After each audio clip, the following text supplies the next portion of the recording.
கொண்டைக்கடலை gravy செய்வோம். இது சாதம், சப்பாத்தி எல்லாத்துக்குமே நல்லாயிருக்கும். இட்லி, தோசை எல்லாத்துக்குமே நல்லா செய்வோம். எப்படி செய்வோம்னு பார்ப்போமா?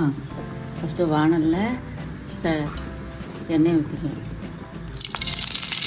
எண்ணெய் ஊற்றிட்டு எண்ணெய் காஞ்சோடனே பட்டை, கிராம்பு, சோம்பு, பூ எல்லாத்தையும் போடணும்.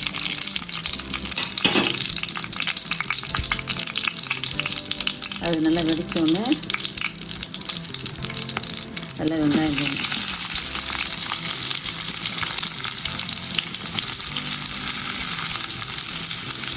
வெங்காயம் போட்டு அதை வதக்கணும்.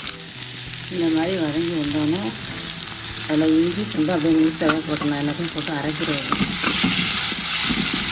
இஞ்சி பூண்டை போட்டுட்டு தக்காளி போட்டையும் போட்டு வணக்கணும்.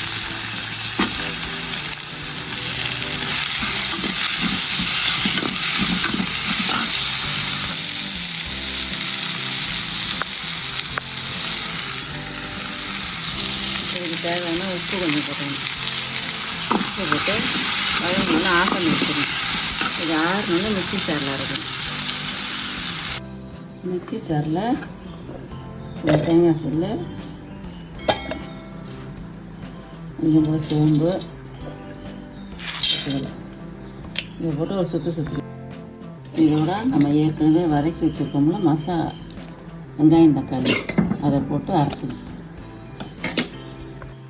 குக்கரில் கொண்டைக்கடலையை போட்டுட்டு நம்ம அரைச்சி வச்சுருக்கோம்ல மசாலா அதையும் போட்டுக்கணும். போட்டுக்கிட்டு ஒரு ஸ்பூன் மல்லித்தூள், ஒரு ஸ்பூன் மிளகாத்தூள், மஞ்சத்தூள் கொஞ்சம். மசாலாவுக்கு உப்பு போட்டாச்சு. இப்போ இந்த கிரேவிக்கு தகுந்தாப்புல கொஞ்சம் போல் உப்பு போட்டு மிக்ஸி சாரை கழுவி நல்லா தனியாக ஊற்றி நல்லா ஒரு கிளறி 3 விசில் விட்டோம்னா கொண்டைக்கடலை கிரேவி ரெடியாகும்.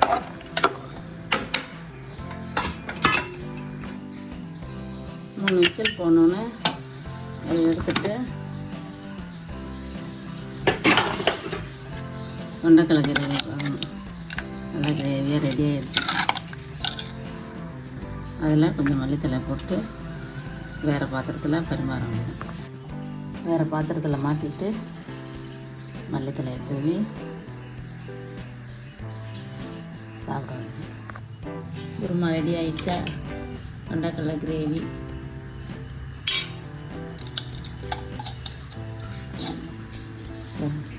கடலையோட எவ்வளோ சாஃப்டாக இருக்கும். சாதம், சப்பாத்தி, இட்லி, தோசை எல்லாத்துக்கும் சாப்பிட்லாம். சாப்பிடுவாங்க. இது பிடிச்சிருந்தால் லைக் பண்ணுங்கள், ஷேர் பண்ணுங்கள், சப்ஸ்கிரைப் பண்ணுங்கள்.